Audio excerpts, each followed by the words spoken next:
Nos, hát akkor köszöntök mindenkit itt a Minden bundáz a magyar rövid kis akcióban, mely során előre elkészített gyönyörű szép kis betonszelet kenyereket fogok bebundázni, megbundázni. Ezekben már korábban belesütöttem pozitív és negatív előjeleket, tehát magának a bundázásnak a célja, hogy ezeket az előítéleteket, ezeket az értékeket, ezeket az előjeleket megpróbáljuk a bundázással úgymond eltüntetni, hisz a panír alatt ugye bármi van, az egyenlő és egyforma. Amit használunk hozzá, természetesen azok a nagyon egyszerű elemek, amik a mindannyiunk konyhájában megtalálható, ugye a liszt, ami ennek az egész folyamatnak talán egy ilyen alfája, a táplálkozásunknak az alapja, a tojás, ugye az életünk kezdete, és hogyha úgy vesszük ennek a körnek egyfajta ilyen omegája, egy ilyen elmúlás metaforaként ugye a száraz kenyér, a prézli. Először is ugye elkezdjük hevíteni az olajat, és beforgatjuk a lisztbe a már előre felszeletelt kenyereket. Nem baj, hogyha elsőre még igazából nem lesz rajta olyan sok liszt. Bundázáskor, ha már egyszer belejöttünk ebbe a folyamatba, hiszen mindent bebundázunk, majd még egyszer visszaforgatjuk a tojásból. Egyre inkább, ahogy megyünk bele, úgymond mocskosabbá válunk, de hát ha az ember bundázni kezd valamit, elkerülhetetlen, hogy egy picit mocskossá váljon, de maga a cél, amit el fogunk érni, az sokkal inkább kedvező, és vállaljuk majd a későbbiekben ezt a kis kellemetlenséget. Közben szépen hevül az olaj, az is nagyon jó, forrósodik körülöttünk minden. Ezzel nagyon kell vigyázni, egyrésztről az ember bundáz, meg ne égesse magát, ugye hány olyat láttunk már, hogy elkezdte, és bizony-bizony megégette magát a végére ezzel a folyamattal, úgyhogy sietnünk is kell, de óvatosnak is kell lennünk. Kérhetünk egyébként segítséget is, csak akkor rájönnek, hogy hogyan és mit bundáztunk. Osztozkodni kell a végén, és az bizony nem a legjobb dolog, én azt mondom. Már itt a panírnál járunk, és ugye mikor mindent végigjártunk, csinálunk egy próbát, még nem teljesen forró az olajunk, nem teljesen ég még perzsel minden körülöttünk, bár elég arcpirító már, ahol járunk, de azért még bundázunk tovább, hiszen bízunk benne, hogy majd a végeredmény fantasztikus lesz. Az egyiket félre is tesszük, addig áthelyezzük a másikat. Ugye kérdés, ki olajos, ki zsíros, ugye, ki hogy szereti ezt készíteni. Hát, ha csak egy olyan 25 évben gondolkozunk, ez az olaj és a bundázás, én azt gondolom, nekünk nagyon bejött, úgyhogy én is maradok inkább az olajnál, mint anyagnál. Még nem annyira sül, de egyébként a szerkezetünkön van is egy pici jel, így ábrázolja a kezet. Ugye hülyén néz neki, hogyha ezt a jelet látnánk egy ilyen indukciós lapon, de ez is figyelmeztet minket arra, hogy óvatosan, mert amilyen területen most vagyunk, az egy picit ingoványos talaj. Hamarosan fölforrósodik minden, közben lehetne beszélni a paradicsom savasságáról is, de ide nem illik, úgyhogy erről nem mondok semmit. Elmondom, hogy majd itt hagyom önöknek ezt a kisokost, hogy otthon is, munkahelyen is, bárhol az ember, ha szeretne bundázni, akkor bármihez hozzá tudjon kezdeni nagyon egyszerűen, nagyon könnyen. Úgy tűnik, hogy szépen fölforrósodott az olajunk, behelyezzük a szeletkéket, és várjuk, hogy megkapjuk a magunk aranyát. Gyönyörű kis aranyszínt fogunk kapni. Tegnapi friss hír, aki egy évvel ezelőtt aranyba fektetett, annak 30%-ot gyarapodott a vagyona, úgyhogy mindenféleképpen ajánlott ez a fajta bundázás folyamata. Ugye látjuk, a végére már nagyon mocskosak vagyunk. Azért is használjuk ugye ezeket a kesztyűket, nem csak higiéniai ok, egyik, hogy ugye sokkal könnyebben lepereg minden erről az anyagról, másrészt pedig új lenyomatokat sem fogunk hagyni, sem a kenyérkénken, sem pedig azon, amit éppen bundázni szeretnénk. Alá kukkantunk egy picit, de még nem teljesen jó. Ez a 180 fok, amit választottunk, ez remek dolog ehhez a bundázáshoz. Egyrésztről ugye, ha már ebbe folyik bele az ember feketébe öltözve, kicsit úgy sötétbe, nagyon jó ez ugye, ez egy homlokegyenes elfordulás a hétköznapjainktól, másrésztről pedig ugye nem égnek le azok a dolgok, amelyekkel el szeretnénk kérni úgymond ezt a bundázási eredményt. Gyönyörűen kezd barnulni, átforgatjuk. Látjuk, ugye a bundánk jól sikerült, nem pereg le, elfettünk pozitív és negatív előjeleket, most már azt sem tudjuk micsoda, a bunda alatt minden egyenlő, minden egyforma, lassan jöhet az, hogy már elkezdhetünk kimosakodni, kitisztálkodni, és nem sokára élvezhetjük ezt a gyönyörű arany értéket magunk körül. Egy pár perc még, és el fog készülni. Azután természetesen egy picit pihentetni kell, még elcsitulnak körülöttünk a kedélyek, az olajunk lehűl, nem fog megégetni minket, nem fog mást sem megégetni, ez nagyon fontos, nehogy aztán más esetleg szóvá tegye a bundázásunkat, de már csak nagyon rövid idő. Ilyenkor már legjobb lapítani, csendben maradni, közel a cél, nem szabad ilyenkor már fölhívni a figyelmet senkinek sem arra, hogy éppen mivel foglalatoskodik, hiszen itt a legvégén mondjuk elbukni, borzasztóan kellemetlen dolog lenne, ha már egyszer sikerült ilyen szépen végigvinnünk ezt a folyamatot. Közben illeszgetünk, helyezgetünk, megnézzük így is, megnézzük úgy is. Tehát igazából akárhonnan nézzük, nagyon szépen alakulnak a dolgaink, nem kell tovább forrósítani semmit. Meg lehet próbálni ilyenkor már elpakolni magunk körül egy picit, ezt a nagy piszkot és dzsuvát eltakarítani, ne tűnjön föl senkinek, hogy néhány perccel ezelőtt mi folyt itt. Mire végzünk, tulajdonképpen egy nagyon szép és tiszta környezet lesz körülöttünk.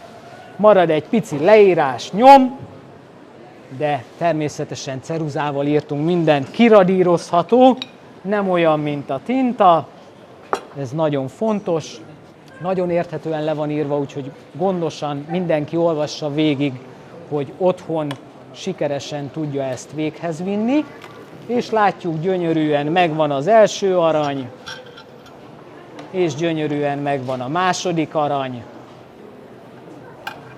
Ezt itt hagyjuk, pihentetjük, és hamarosan élvezzük ennek a gyümölcsét. Köszönöm szépen, további szép napot Önöknek!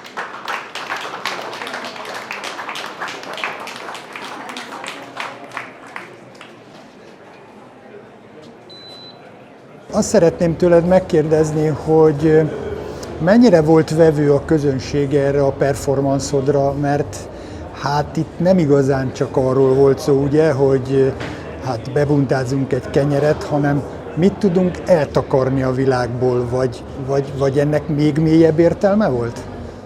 Hát én bízom benne, hogy akik itt voltak most és látták, nekik átjött az, ami tulajdonképpen a címben. Nekem a cím az, ami egyedül a legfrappánsabb, és azt mondom, hogy nagyon örülök, hogy a végére kikerekedett ez a 3 szó, ez a minden bundáz a magyar, mert ebben a 3 szóban pontosan benne van az, ami ezt az egész folyamatot jellemzi, hogy egy nagyon egyszerű és tulajdonképpen egy bagatel történet, amit láttunk, egy konyhai, technológiai folyamat, de átvitt értelemben mindannyian tudjuk, hogy a bundázás alatt nem feltétlenül ezt értjük. És igazából az a fajta dolog izgatott ebben, hogy ugyanúgy, ahogy a bundával eltakarjuk az előjeleket, bármit, ugyanúgy, ugye a régi mondás is, tehát hogy ez a bundáz, ugye onnan jön maga a kifejezés, hogy a bunda alatt végzett olyan tevékenységek, amik nem feltétlenül ugye tartoztak mindenkire, tehát innen jön maga a megbundázni kifejezés, és ugye ténylegesen végigcsinálva a folyamatot azt látjuk, hogy amit bebundázunk, amit panírozunk, ugye eltűnik. Én nagyon remélem, hogy a látottak alapján senki nem gondolta, és senki nem gondolja azt, hogy ez egy nagyon egyszerű konyhatechnológiai bemutató lett volna, és mindenkinek átjött ennek iróniája, egy kicsit groteszk humora, úgyhogy csak bízni tudok abban, hogy akik itt voltak, ők értették, hogy így is és úgy is lehet nézni ezt a bundázást. Igen, de nekem van egy sejtésem azért, hogy arra a 2 szelet kenyérre, ami 2 betonszelet kenyér volt, és ez egy régebbi kiállításodra visszavezethető ez a betonszelet, te igazándiból nem olyan dolgokat raktál ebbe a kenyérbe, ami mondjuk akár politikai felhangja legyen, hanem emberi dolgokat tettél bele. Igen, mert alapból azt kerülni szerettem volna, hogy ez kifejezetten egy politikai jellegű munka legyen. Én nem szerettem volna kormánykritikus lenni, nem szerettem volna az ellenzéket piszkálni, ha van, ha nincs, stb. Igazából amire fókuszáltam, az ténylegesen az a fajta kvázi viselkedés és jó magyar mentalitás, hogy mi azért mindig megpróbálunk találni valami egyszerűbb, valami könnyebb utat, valami olyasmi dolgot, ami nem olyan nagyon fájó, de azért mégis jó, hogyha inkább egy picit változtatunk rajta. És így jöttek ugye a pozitív és negatív előjelek, nagyon sokáig gondolkoztam azon, hogy mi kerüljön rá. Ugye általában ezek a szeleteimre valamilyen fogalmat szoktam gravíroztatni, és ez is szóba került, vagy ez is felkerült napirendre, hogy tényleg valamilyen fogalom jelenjen meg rajta. Viszont azt gondoltam, hogy a pozitív és negatív az 2 olyan végpont és 2 olyan töltet, ami jelen van az életünkben folyamatosan, ami mindig valami úton, módon a döntéseinkhez kell. Tulajdonképpen egy döntési folyamat, és én most ezt raktam idézőjelbe, és ezt tüntettem el. Nagyon tetszik nekem viszont az, hogy akkor az a kiállítás szürke kenyerekről szólt. Itt viszont melletted, mint egy ilyen habkönnyű felhőcskék, hogy ez mennyivel vitte tovább azt a gondolatot. Igen, hát ez a 3 kenyér, ez a hashtag edeselet, vagy hashtag édesélet című munkák, amiben tulajdonképpen egy kísérletet tettem arra, hogy magát ezt a kenyér minőséget, ugye az már eltűnik eleve azzal, hogy betonból készülnek, de azt tovább csavarva még egy szint is viszek föl rá, azt tovább csavarva még gyantával, műgyantával is ellátom, tehát további transformációk mennek végbe, és igazából maga az a kenyér jelleg eltűnik, maga a tárgyi jelleg is megkérdőjeleződik. Azt is mondhatjuk akár, hogy talán szépek ezek a dolgok, és semmi más nem szerettem volna, csak valami szépet, de én igazából még ezeket is megkérdőjelezem, hogy ténylegesen széppé váltak ezek a dolgok. Úgyhogy izgat, hogy itt is majdnem mintha egy bundába kerülne a dolog, csak ez egy cukormázas bunda. Ha megesszük az olajos és nehéz főételt, akkor utána miért ne lehetne desszertként ropogtatni ezeket a cukormázas kis szeleteket. Igen, ez valahogy kapcsolódik a kettő, mert hogy cukorral is le lehet önteni, meg el lehet bundázni is valamit. Így van. Mondjuk tegyük föl az igazságot, és akkor abban a pillanatban egy nagyon furcsa paradox helyzet kerül elő, hogy fölvághatunk egy bundás kenyeret is, pontosabban nem tudjuk fölvágni, mert hogy beton.